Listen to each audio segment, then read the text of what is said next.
ఈరోజు వెళ్దామని ముందే అనుకున్నాం. ఇంతలోనే ఇలా జరిగిపోయింది మావయ్య.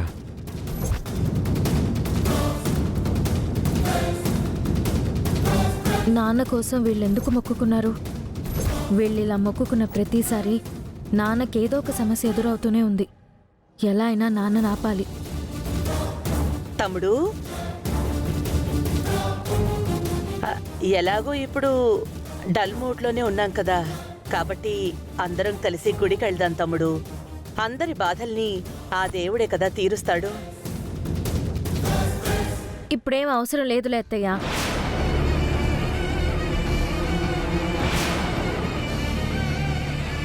నాన్నకి చాలా ఇంపార్టెంట్ పనులు ఉంటాయి.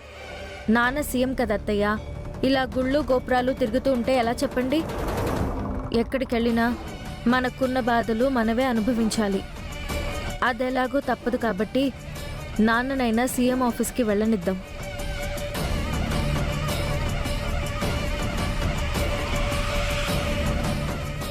రూపా,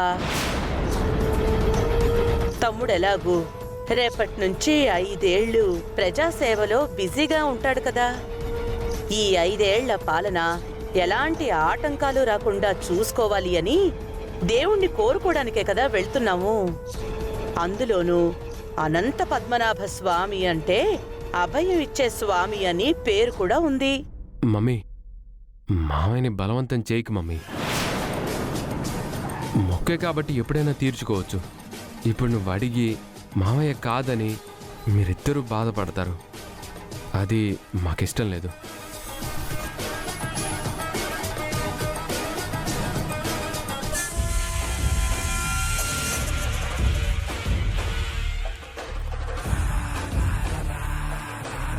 సరే, వెళ్దాం అక్క.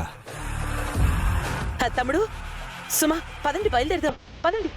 పింకీ, మీరు కూడా రండమ్మా. ఒక్క నిమిషం అండి.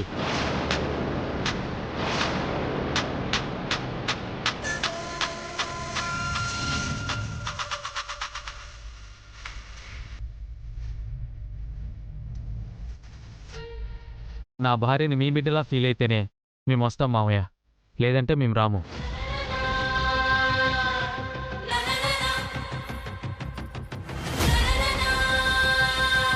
మాకు రూపొక్కతే బిడ్డ, ఇంకెవ్వరూ లేరు. అలా అనుకు చంద్ర. తప్పు చేసిందని తల్లిదండ్రులు కూడా వదిలేస్తే అదింకా పెద్ద తప్పు అవుతుంది. అసలు జరిగిందేంటో మనకి తెలియకుండా కఠినమైన నిర్ణయాలు తీసుకోవద్దు. అక్క, వీళ్ళు కూడా వస్తారు, ఏర్పాట్లు చూడండి. అలాగే తమ్ముడు. చెప్పాను కదా పింకీ, మీ నాన్న యాక్సెప్ట్ చేయకపోయినా మీ పెదనాన్న యాక్సెప్ట్ చేస్తారు అని.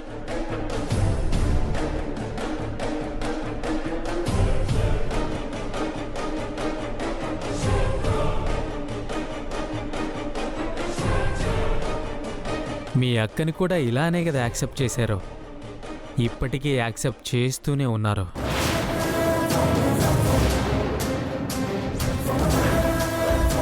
సరే సరే, పదండి, టైం అవుతుంది. పదండి, బయలుదేరదాం. పద తమ్ముడు. తమ్ముడు, వెళ్దాం పద.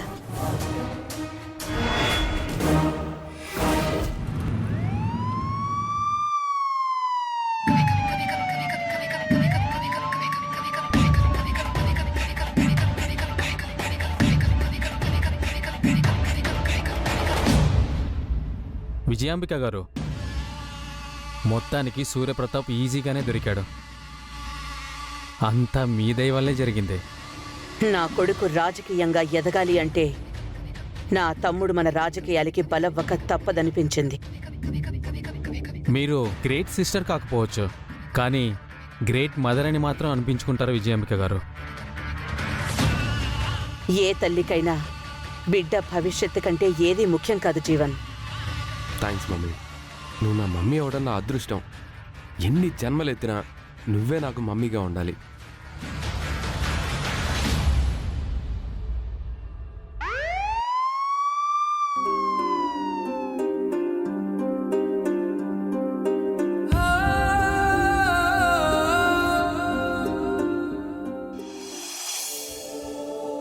గుడికి వెళ్తున్నామని రాజుకి చెప్పకపోతే బాగుండదు.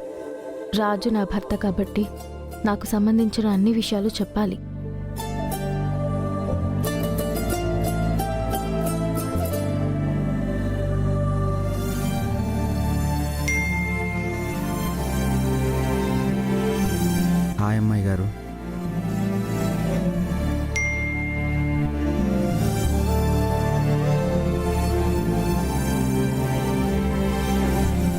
రాజు, నేను నాన్న వాళ్లతో గుడికి వెళ్తున్నాను రాజు.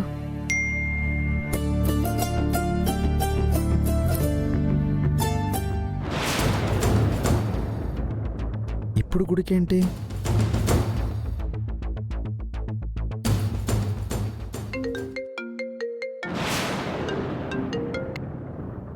రాజు చెప్పు రాజు. అమ్మాయి గారు, సడన్గా ఈ గుడి ప్రోగ్రాం ఏంటి? నాన్న సీఎంగా ప్రమాణ స్వీకారం చేస్తే గుడికి తీసుకొస్తానని అత్తయ్య మొక్కుకుందంట రాజు.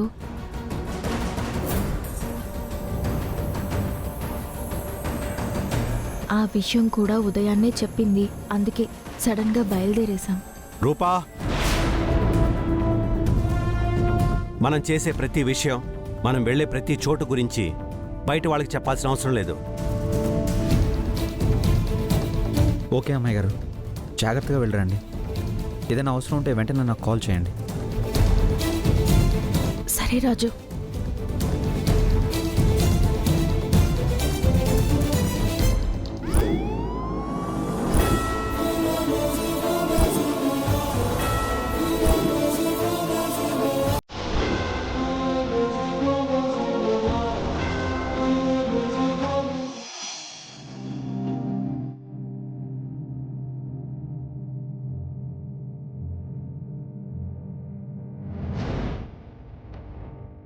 పింకీని చూస్తుంటే ఏదో పోగొట్టుకున్న దానిలా ఉంటుంది.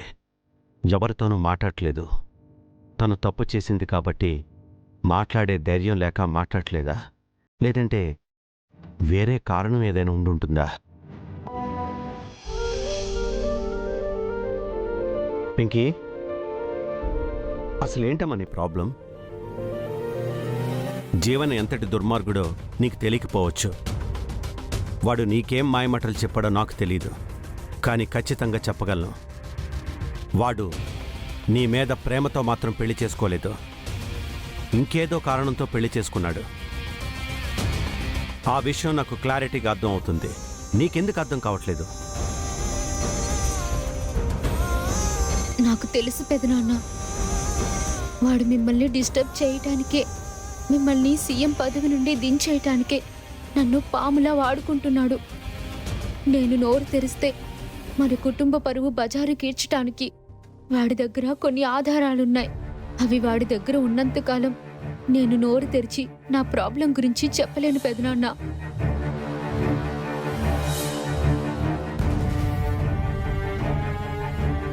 ఏం ఆలోచిస్తున్నావు పింకీ? నాన్న అడుగుతున్నారు కదా, చెప్పు.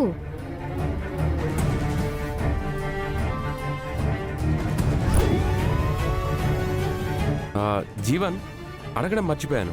అసలు మా పింకీకి ఏం చెప్పి పెళ్లి కొప్పించావు?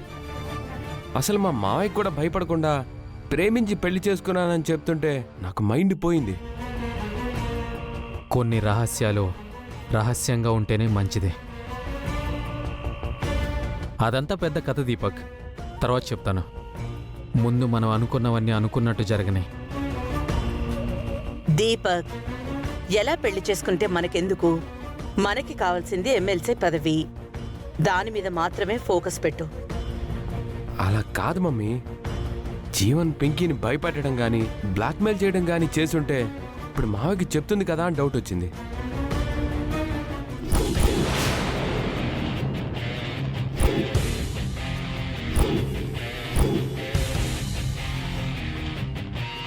ఇంట్లో అంటే మావయ్యతో మాట్లాడడానికి జీవన్ అడ్డుండేవాడు.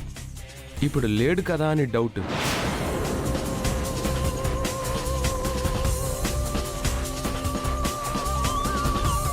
నువ్వు చెప్పినట్టు నీ ఇష్టంతో పెళ్లి జరిగినట్టు మాత్రం అనిపించట్లేదు పింకీ. అది నీ మొహం చూస్తే అందరికీ అర్థం అవుతుంది.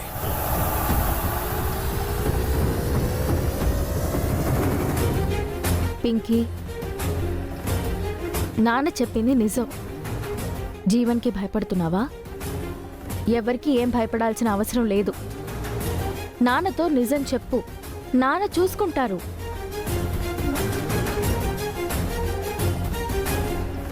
అనవసరంగా నీ జీవితాన్ని నువ్వే పాడు చేసుకోవద్దు. చూడమ్మా పింకీ, మాకు నీ జీవితం కన్నా ఏది ఇంపార్టెంట్ కాదు. పరువు కన్నా ప్రాణం విలువైంది, పదవి కన్నా కుటుంబం విలువైంది. నువ్వు కుటుంబ పరువు, పెద్దనాన్న పదవి గురించి ఆలోచిస్తే మేము నీ గురించి ఆలోచిస్తున్నాం.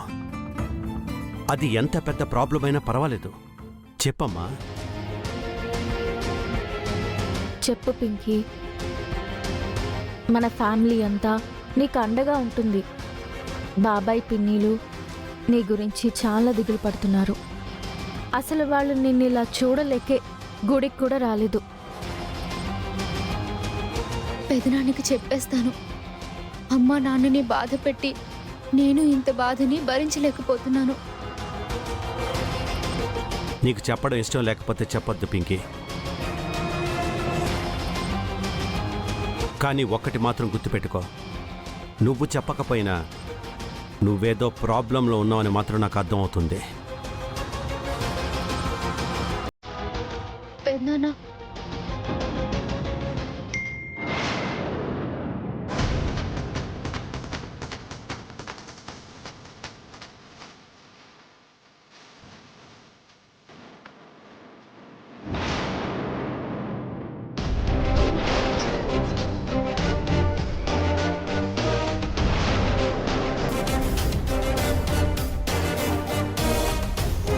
పెదనాన్న,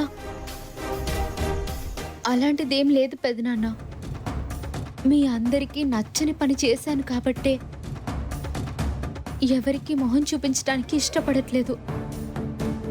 ఒకవేళ నేను మొహం చూపిద్దాం అనుకున్నా మీరెవ్వరూ నా మొహం చూడ్డానికి ఇష్టపడరనే అలా ఉంటున్నా తప్ప వేరే ప్రాబ్లం లేదు పెదనాన్న.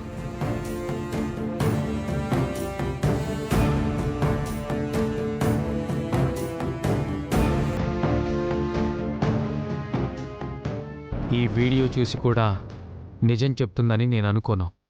ఎందుకంటే పింకీకి కుటుంబ గౌరవం కంటే తన ప్రాణం ముఖ్యం కాదు. జీవన్, ఫారెస్ట్లోకి ఎంటర్ అవ్వడానికి ఇంకా 5 మినిట్సే ఉంది. మన వాళ్ళు ఎక్కడున్నారో కనుక్కో. టార్గెట్ అస్సలు మిస్ అవ్వకూడదు. అలాగే విజయాంబిక గారు.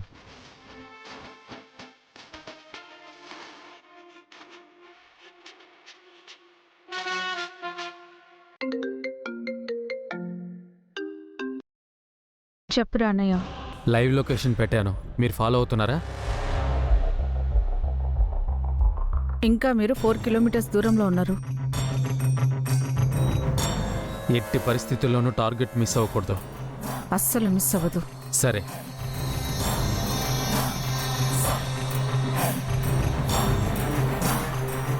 రూప వాళ్ళు దగ్గరకు వచ్చేస్తున్నారు. రెడీగా ఉండండి. ఓకే శ్వేత. టార్గెట్ మిస్ అవ్వకూడదు. టార్గెట్ మిస్ అయితే తెలుసు కదా, మనలో ఒక్కరు కూడా ప్రాణాలతో బయటపడరు. గౌతమ్, రూపం మీద నీకు ఇంకా ప్రేమ ఉందా? ప్రేమ ఒక్కసారి పుడుతుంది, ఒక్కసారి చస్తుంది. నేను బతుకున్నంతకాలం రూప మీద ప్రేమ చావదు రేణుక. ఆ మాట నువ్వు తాళి కట్టినా రేణుకకి చెప్పకూడదు గౌతమ్. ఇప్పుడు ఈ తాళి గురించి ఎందుకు శ్వేత? ఇది తాళి కాదు, జస్ట్ తాడంతే.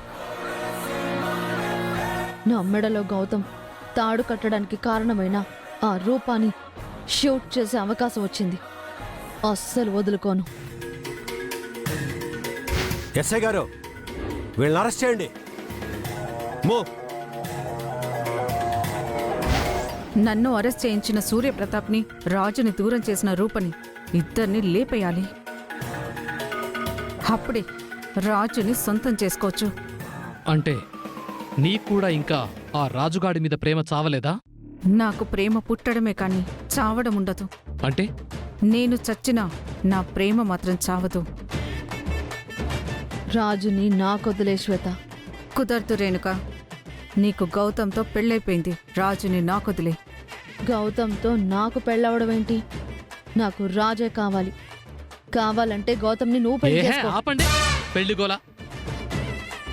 పెళ్లి గురించి మాట్లాడే లొకేషన్ ఇది, వాళ్ళొచ్చే లొకేషన్. మనం వాళ్ళని టార్గెట్ చేయాలి.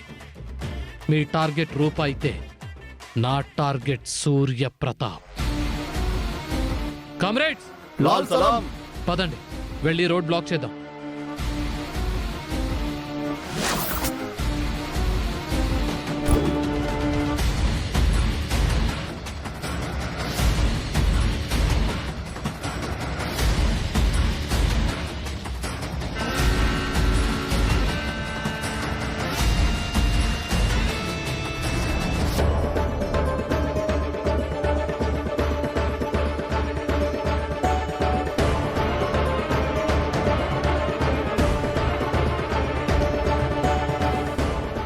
బాంబులు ఎక్కడున్నాయి? Very good.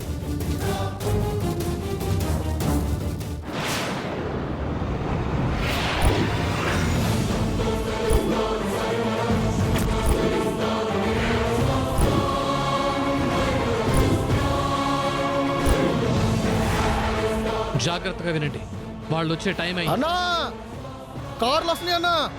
క్విక్, మీరందరూ మీ పొజిషన్స్ తీసుకోండి, వాళ్ళు రాగానే అటాక్ చేయండి.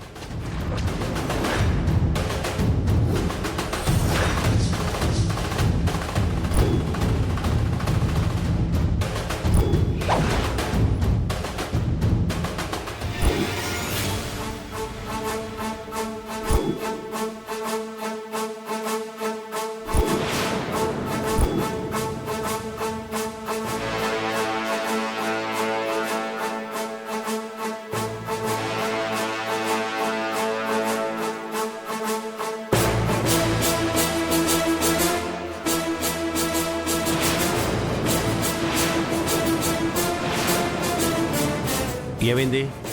అదే చూస్తున్నాం సార్.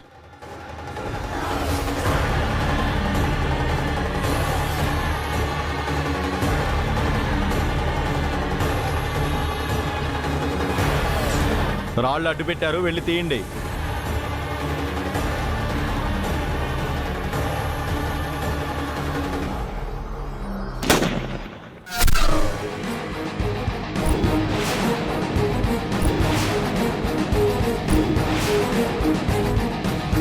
జీవన్, వాడు మనవాళ్ళేనా?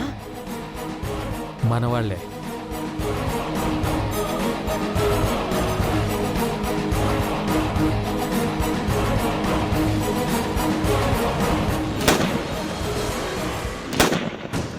అమ్మ రూపా, మన మీద అటాక్ జరుగుతుంది, దిగండి.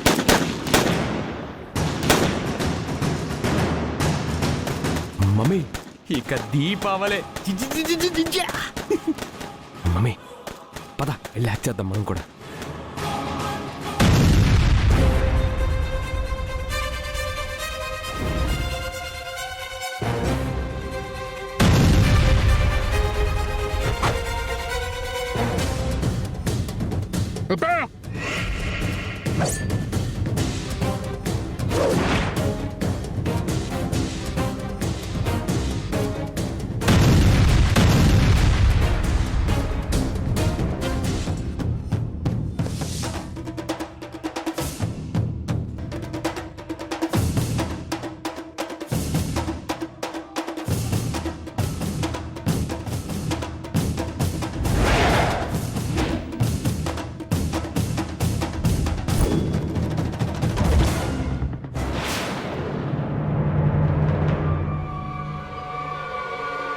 అమ్మగారు, టిఫిన్స్ ఎదురుగాని రండి. లేదు ముత్యాలు, సూర్య గెలిచి సీఎంగా ప్రమాణ స్వీకారం చేస్తే 3 రోజుల ఉపవాసంతో పూజ చేస్తానని మొక్కుకున్నాను. మీరు తినండి. రాయ్యా.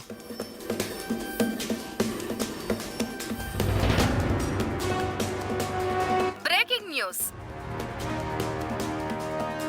నిన్న సీఎంగా ప్రమాణ స్వీకారం చేసిన మన రాష్ట్ర ముఖ్యమంత్రి కుటుంబాన్ని కిడ్నాప్ చేశారు.